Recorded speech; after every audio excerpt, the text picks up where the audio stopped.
Patricia, how are you?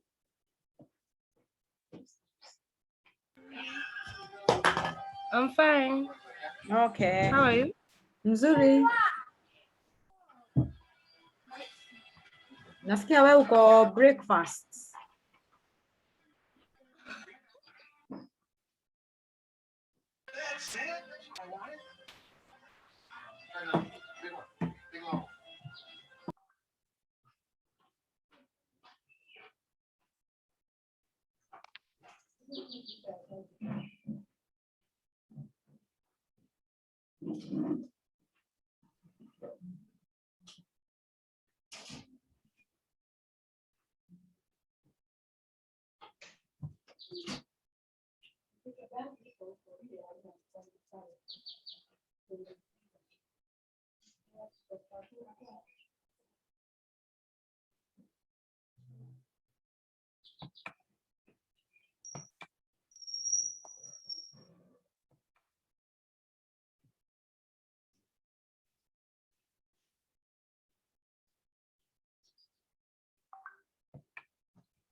Okay.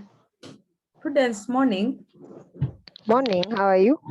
And Sharon and Lucy and Esther. Morning too. Okay. So I think we've never had a Zoom for communications. Yeah. Yes. Yes. Is that so? Yes. Okay, Sawa. So basically, I think I just want to give a summary of the notes that I've shared so far. And I think we started with defining communication. Felicia, how are you?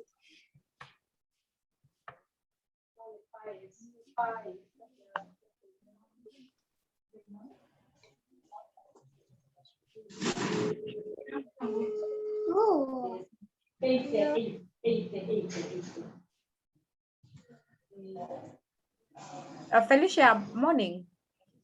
Morning. Okay, you're fine, huh? Yeah. Okay, Sawa.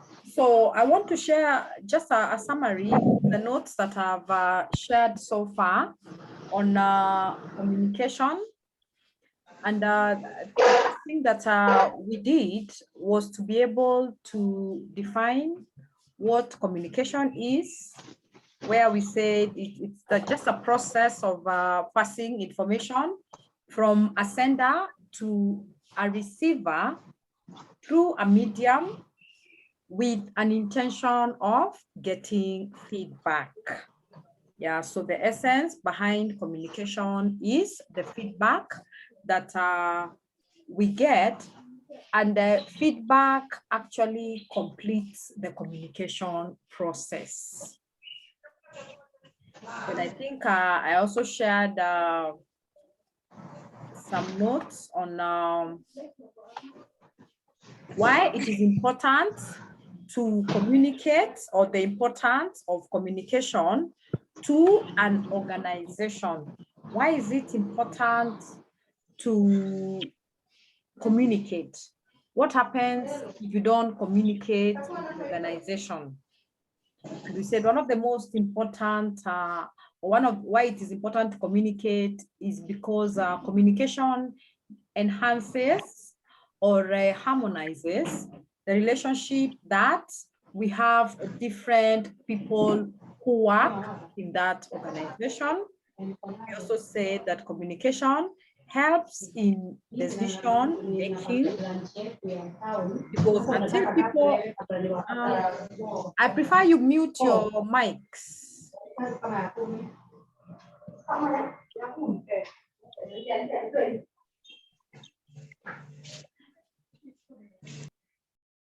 Yeah, thank you. Yeah, so we also mentioned why we communicate also is for purposes of entertainment. I mean, it's through entertainment that you can also pass certain information. We also say that communication helps in enhancing relationship between the different personnel who work in the organization. I think I gave a list of several others, which I'm sure you have. Then also we say that as we communicate, sometimes we would find ourselves or would go through certain challenges, or what we call the barriers to effective communication. What are some of the challenges that we go through when we are communicating? And one of it is that we say the main one is noise. If you try to communicate, you know, to somebody and perhaps where they are, and we say that noise could be there, the ordinary noise that we know of. Also, we say that when you have an inaudible handwriting, that can also be a barrier. We also mentioned the issue of poor listening skills of the receiver, in terms of, you know, maybe you're trying to communicate, but this receiver has got, you know, is not concentrating or is doing other things. We also say that another reason why we might not communicate effectively is when we have the poor attitude of the receiver. Sometimes this receiver already has a pre-designed mentality on what he thinks about the speaker. Therefore, even if you try to communicate, it might not be as effective as it should be. We also mentioned that another barrier is the wrong choice of medium. If you decide to communicate to somebody who perhaps doesn't have an email and you plan to write an email, or somebody who doesn't have a smartphone and you want to send a WhatsApp message. So the wrong choice, yeah. You plan to communicate to a group of people, yeah, whose audience mainly is on radio, but you plan to communicate to them through the newspaper. So when you decide to use the wrong choice or the wrong medium, and we say that medium is a channel under which we communicate. Yeah, we've got different channels. We've got a telephone, we've got face-to-face, we've got a letter. Yeah, those are ways under which we communicate. So if you try to communicate to somebody who, I mean, when you try to use the wrong medium, yeah, which the receiver might not be having or might not have access to, that information would not be received. So I think I gave a summary of some of those barriers that would affect us so that it becomes impossible to communicate. Then I think I also mentioned about certain features or what we call the essential to communication. These are some of the things that are required for us to be able to communicate. We say we must have a receiver, a sender. Sender is the originator of this information, is the person who plans to communicate, is the person who comes up with this idea of trying to pass certain information. Then we say we also have got a receiver, and a receiver is basically the person who receives the message. The person who receives the message, or the person whom the information is intended for.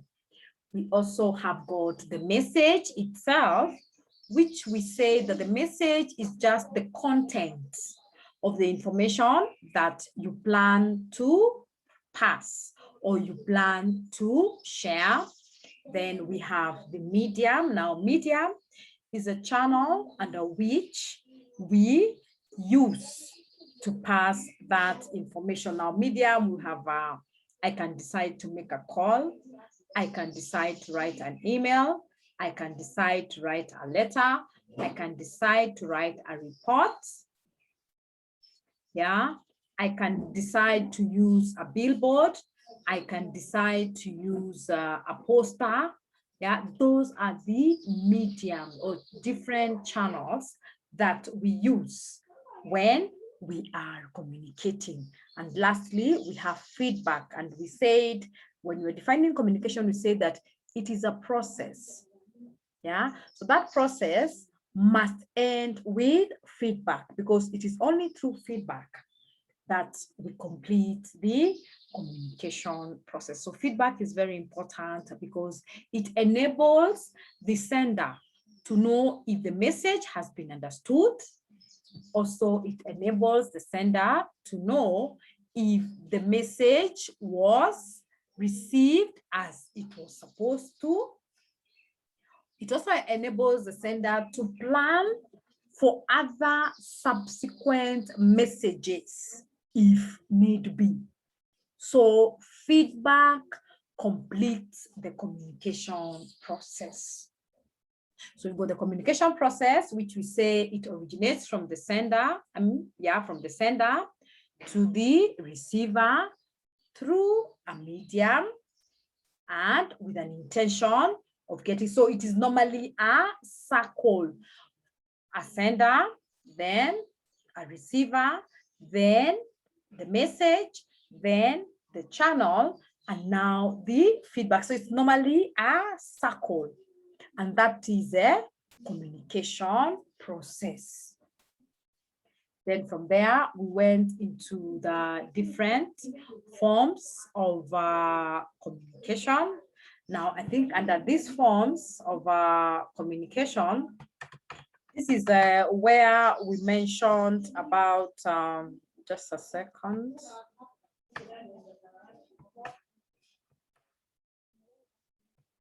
Just a second. But up to that point, is it clear, or is there anything that you'd want us to clarify? Maybe you can unmute.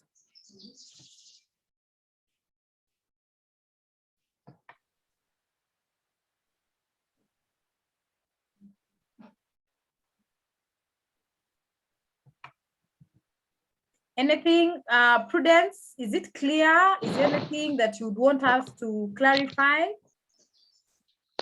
Up to there, it is okay. Up to date, fine.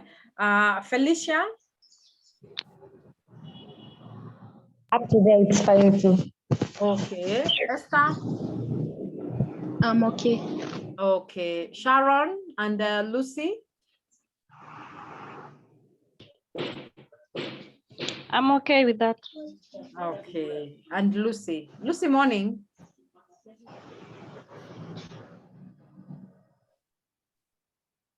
Morning. Okay. Now, is there anything that you want us to clarify? Where I have reached any queries, any question that you want us to look at?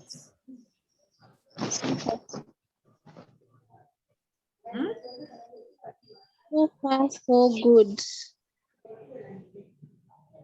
Okay, so Lucy, I hope now you're enjoying the online more than the other one.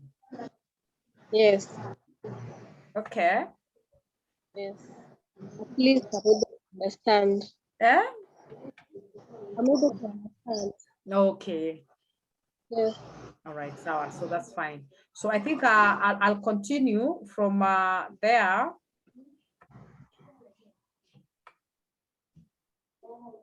I'll continue from there. So I want to see where forms. Okay.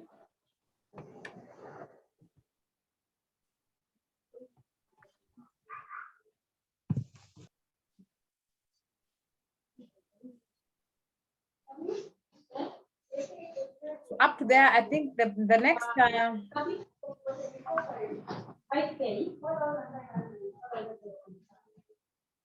weekends only.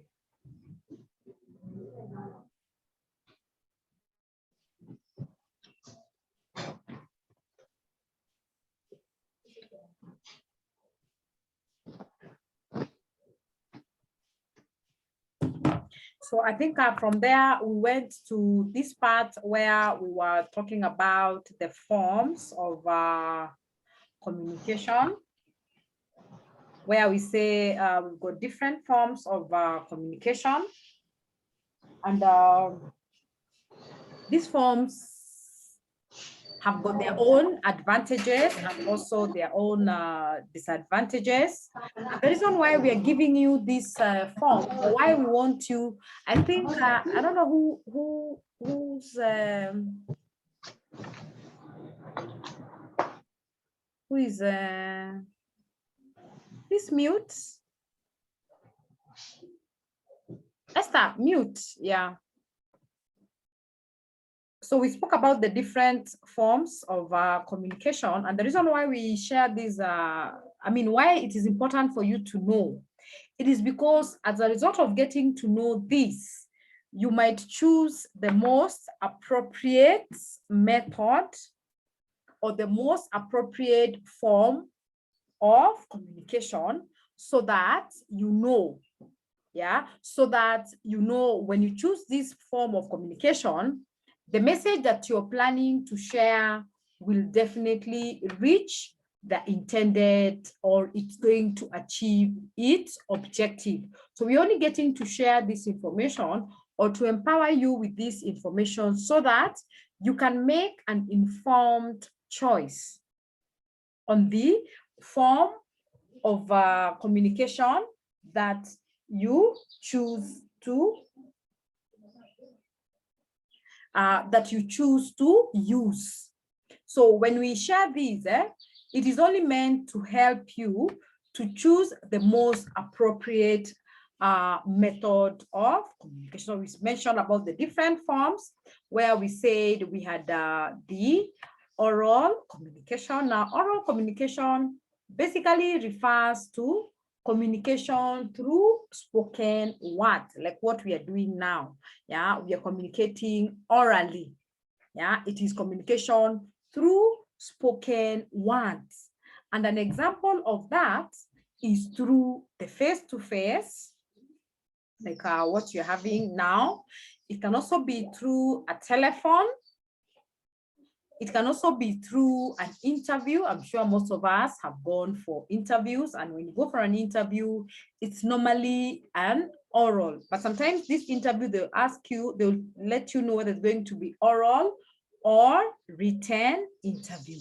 So when you go for an oral interview, it's just as interview where you get to meet with these other people who want to get to know you. So an example of oral communication is an interview. So what happens is that most students normally, they're not able to express themselves when it comes to this definition. They say oral communication refers to communication, e.g.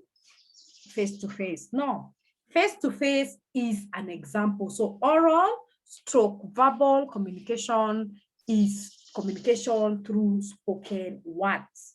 And an example is telephone or interviews, yeah, face-to-face, etc. So this method of communication has got its own advantages and also its disadvantages. Is that one of its main advantage is that you are able to obtain instant feedback. Yeah, for example, if I ask you a question, you'll be able to tell me you've understood or you've not understood. So you get instant feedback. And remember, we said feedback completes the communication process. Also, we say oral communication also could be cheaper. Yeah, it saves on printing or sending of information, maybe through emails. Yeah, then also we say that speech is more powerful. Yeah, it's a more powerful way of trying to persuade or to control. Also, you're able to express yourself through gestures, yeah, you're able to know. For example, you can use gestures in oral communication. And also we say that feedback is immediate, and in case there's any clarification that needs to be done, yeah, this can be done because you're with that party, or you're able to ask that person at that particular time. So one of its main disadvantages, remember it is through spoken words, is that it has got no record. It is only until now or recently that when we were able to record. Otherwise, oral communication has got no record. So you cannot refer to it, okay?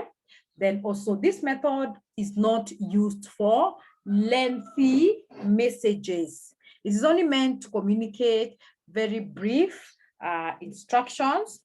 Also, we say oral message can also be misunderstood because also the way you interpret things, yeah, maybe the choice of words that are used could mean several things. Therefore, people might understand it differently. Then also we say it cannot be retained for a long time because we've got no record. So it cannot be used in a court of law because there is no evidence of that particular meeting.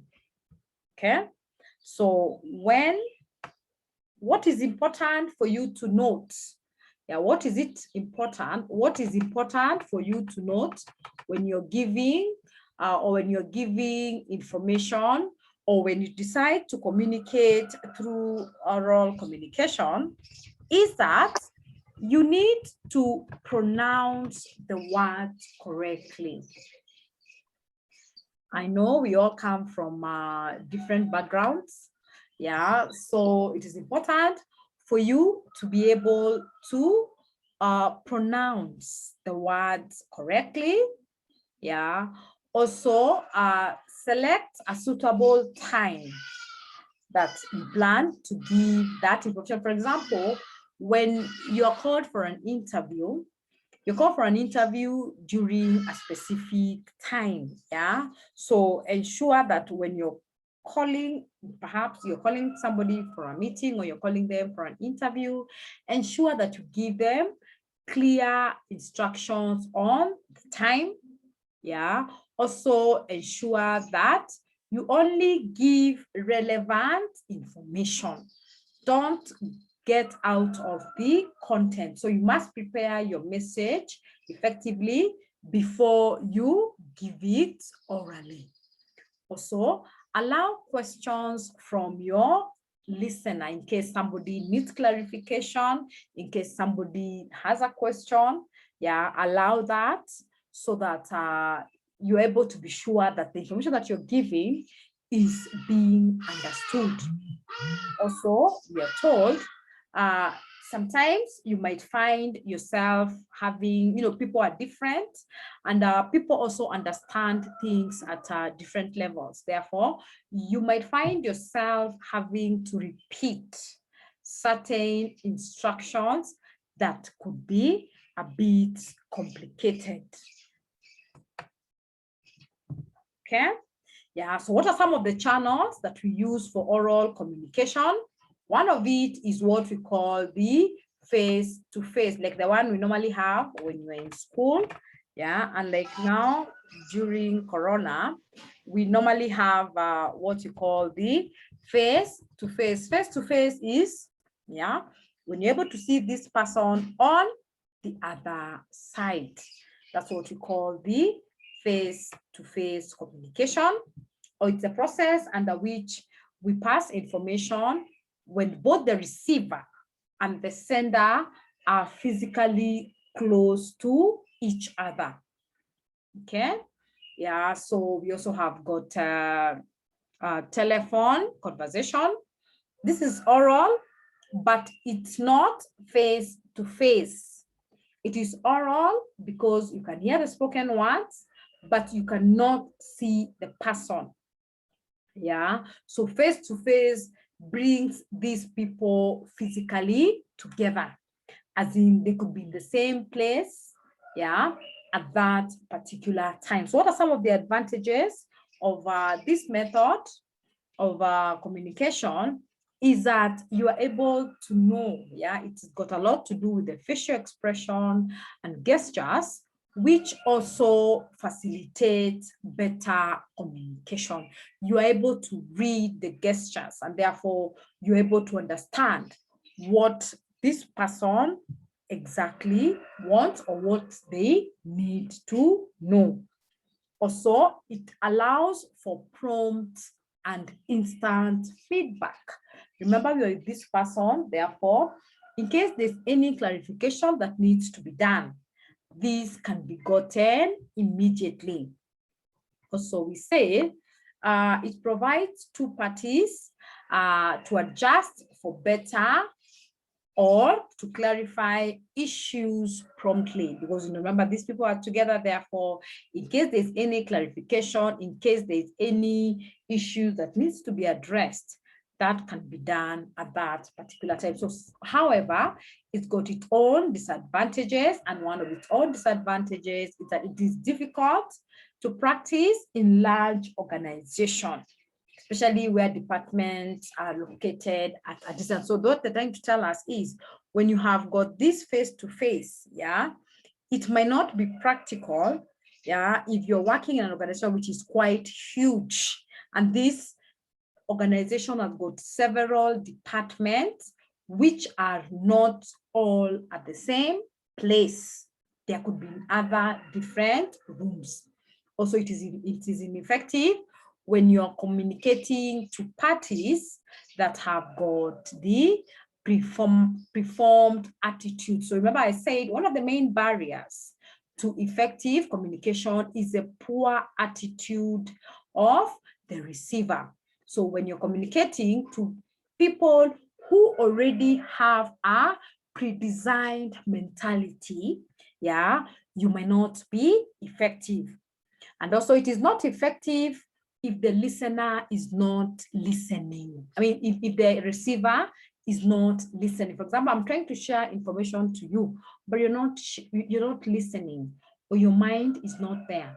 So you might not be able to achieve the the purpose for that particular information.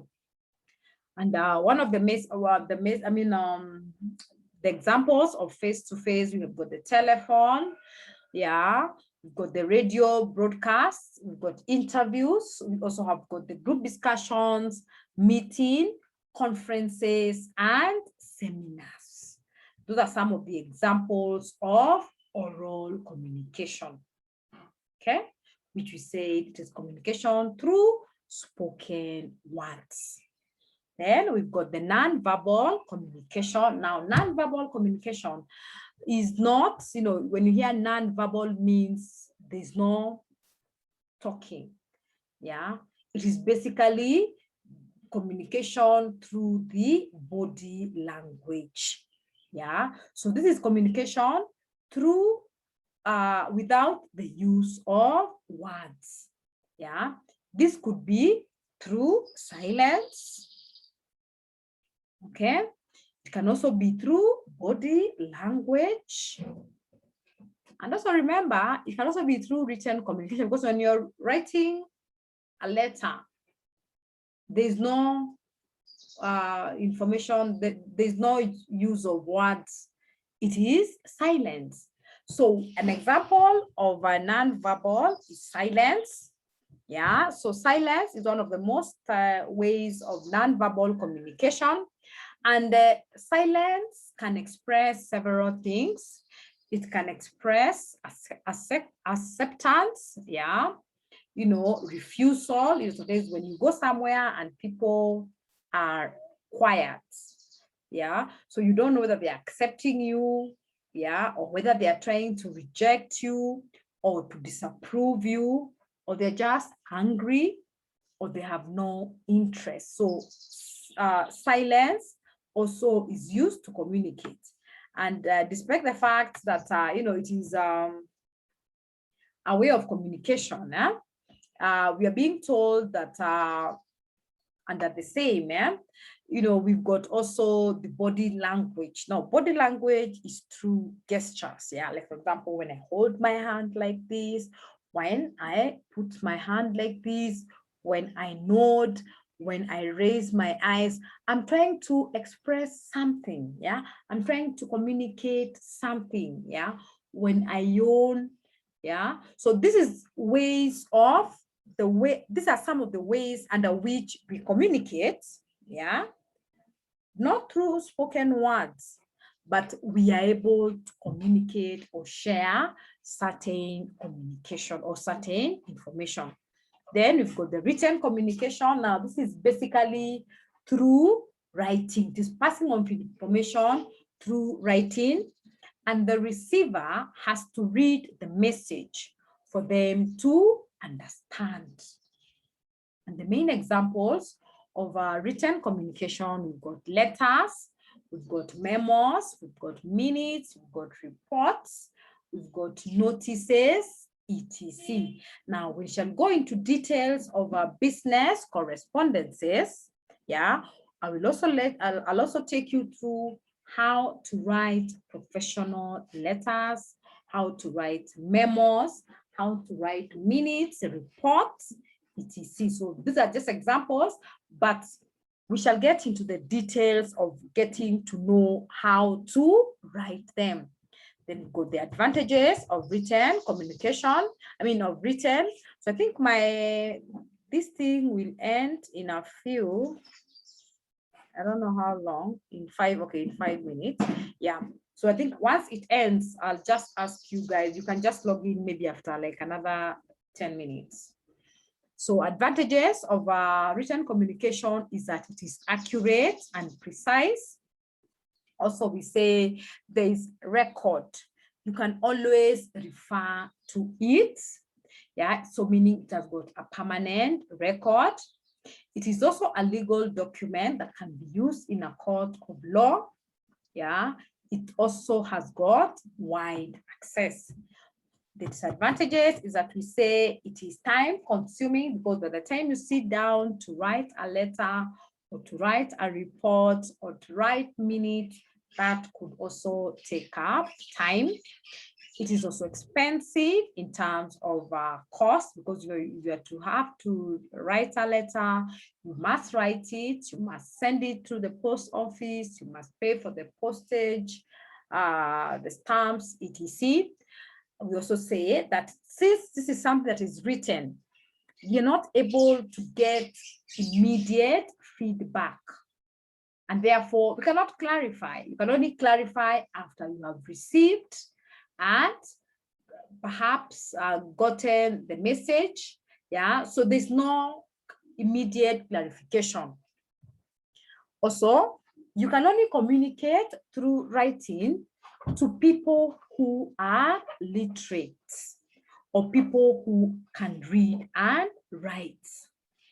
Okay, then we have the essentials of effective communication. Now, these are some of the things also that I'll get into details with. This is what we mean by, the principles of effective communication.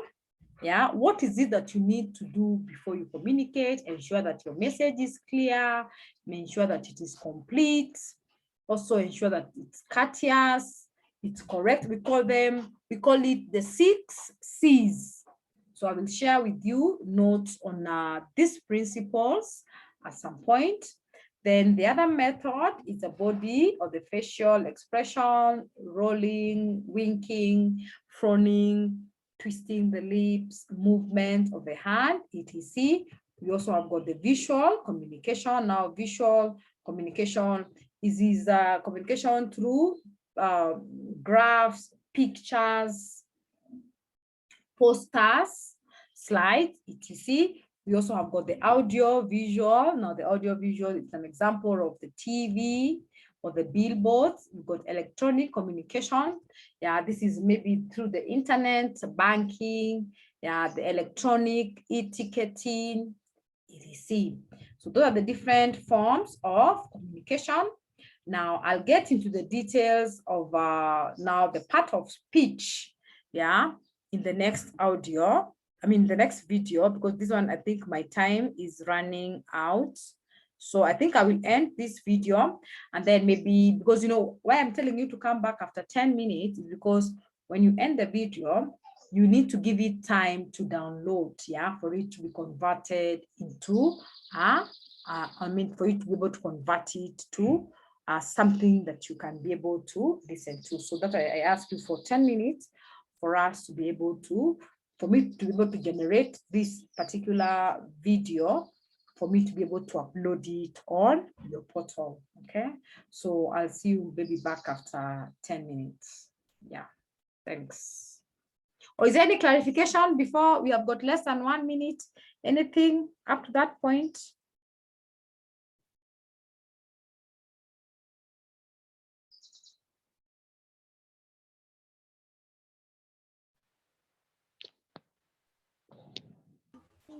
So far, so good. Okay. All right.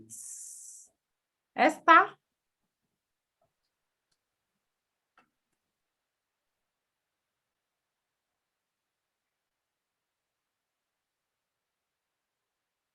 Felicia, are you okay? Yes, I am okay. Okay, sawa. Anyway, so I'll just maybe you can log in after 10 minutes after I finish this converting this video. Sawa.